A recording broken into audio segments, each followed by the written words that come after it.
অ্যাডজেক্টিভের আগে degree of adjective very ব্যবহার হয়েছে, এজন্য এটা ডিগ্রি অফ অ্যাডভার্ব। নাউন অথবা নাউন ফ্রেজের পূর্বে যদি প্রেপোজিশন হয় তাহলে সেটা হলো prepositional phrase. And in my previous class, গত ক্লাসে আমি ফ্রেজ নিয়ে আলোচনা করেছিলাম, সেটা ছিল নাউন ফ্রেজ এবং ভার্ব ফ্রেজ। আর আজ পার্ট 2 তে আমরা বাকি ফ্রেজগুলো সম্পর্কে জানবো, কিভাবে সেন্টেন্সের মধ্যে ব্যবহার হয়। প্রথমে আমি কিছু সেন্টেন্স লিখি। I have written 3 sentences on the board. In the first sentence, very attentive. This is a phrase. আর এই ফ্রেজে শেষ শব্দটা attentive মানে একটা অ্যাডজেক্টিভ, আর অ্যাডজেক্টিভের আগে একটা very শব্দ ব্যবহার হয়েছে, এজন্য এটা হলো একটা অ্যাডজেক্টিভ ফ্রেজ। আবার in the second sentence, highly authentic.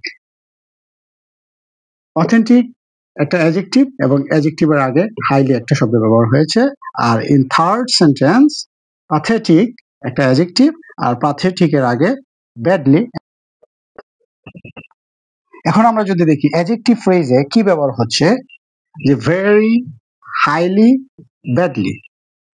অ্যাডজেক্টিভকে জোরালো করার জন্য অর্থাৎ জোর দেওয়ার জন্য অ্যাডজেক্টিভের আগে যে সমস্ত শব্দ ব্যবহার হয় এগুলোকে ডিগ্রি অফ অ্যাডজেক্টিভ বলা হয়, অর্থাৎ অ্যাডজেক্টিভকে এমফাসাইজ করা হয়। তাহলে অ্যাডজেক্টিভের আগে ডিগ্রি অফ অ্যাডজেক্টিভ শব্দ ব্যবহার হতে পারে। আবার যদি এখানে যদি ভেরি না হয়ে শুধু অ্যাটেন্টিভও হয়, শুধু একটা অ্যাডজেক্টিভও হয়, সেটাও অ্যাডজেক্টিভ ফ্রেজ হিসাবে গণ্য হয়। দ্যাট মিনস অ্যাডজেক্টিভের আগে ডিগ্রি অফ অ্যাডজেক্টিভও থাকতে পারে, আবার শুধু একটা অ্যাডজেক্টিভও থাকতে পারে। Here in my first sentence, fast, আর ফাস্ট হলো একটা adverb. Again in the second sentence, very fast।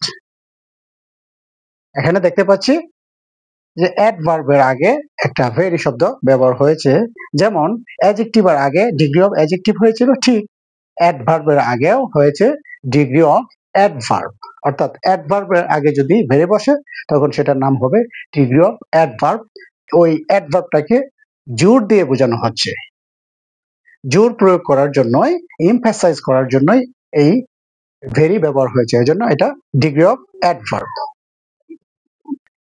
অ্যাডভার্বের আগে ডিগ্রি অফ অ্যাডভার্ব থাকলেও অ্যাডভার্ব ফ্রেজ, আবার শুধু একটা ওয়ার্ড অ্যাডভার্ব থাকলেও সেটা অ্যাডভার্ব ফ্রেজ হিসেবেই পরিগণিত হয়। I have written 2 sentences on the board. In the first sentence, to college. এখানে আমরা কলেজ একটা নাউন, আর এই নাউনের আগে টু হলো একটা প্রেপোজিশন। আবার আমরা যদি এখানে দেখি the garden of their college, of their college, college হলো একটা নাউন, নাউনের আগে দেয়ার হলো একটা পজেসিভ, যেটা আমি আমার পূর্বের ক্লাসে নাউন ফ্রেজ আলোচনা করার সময় বলেছিলাম নাউনের আগে পজেসিভ হয়ে নাউন ফ্রেজ হয়, আর সেই পজেসিভ আর্টিকল এগুলোকে বলা হয় ডিটারমিনার। তাহলে নাউনের আগে ডিটারমিনার হয়ে একটা নাউন ফ্রেজ, আর ঠিক নাউন ফ্রেজের আগে প্রেপোজিশন হয়ে এটা হয়ে গেছে প্রেপোজিশনাল ফ্রেজ। এখানে এন বলতে নাউন, এন পি হলো নাউন ফ্রেজ। নাউন অথবা নাউন ফ্রেজের পূর্বে যদি প্রেপোজিশন হয় তাহলে সেটা হলো প্রেপোজিশনাল ফ্রেজ। এখানে আমি আরেকটা উদাহরণ দেব। In the last sentence, on me, me হলো একটা প্রোনাউন, এখানে প্রোনাউনের আগে প্রেপোজিশন অন হয়েছে, আর এই প্রোনাউনের আগে প্রেপোজিশন অন হওয়ার কারণে এটাও একটা প্রেপোজিশনাল ফ্রেজ। আমরা এখানে কিন্তু প্রোনাউনের কথা লিখিনি, এখানে এন বলতে নাউন, পি বলতে ফ্রেজ, প্রোনাউন না। তাহলে প্রোনাউনটা গেল কোথায়?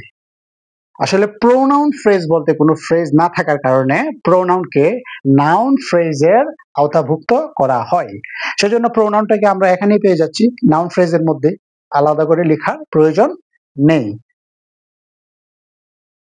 In my previous class, I discussed 2 phrases, noun and verb phrase. And in my today's class, I have discussed 3 phrases, adjective phrase, adverb phrase, and prepositional phrase. So we have found 5 kinds of phrases. So আজকের মতো এই পর্যন্তই শেষ। ভালো থাকবেন।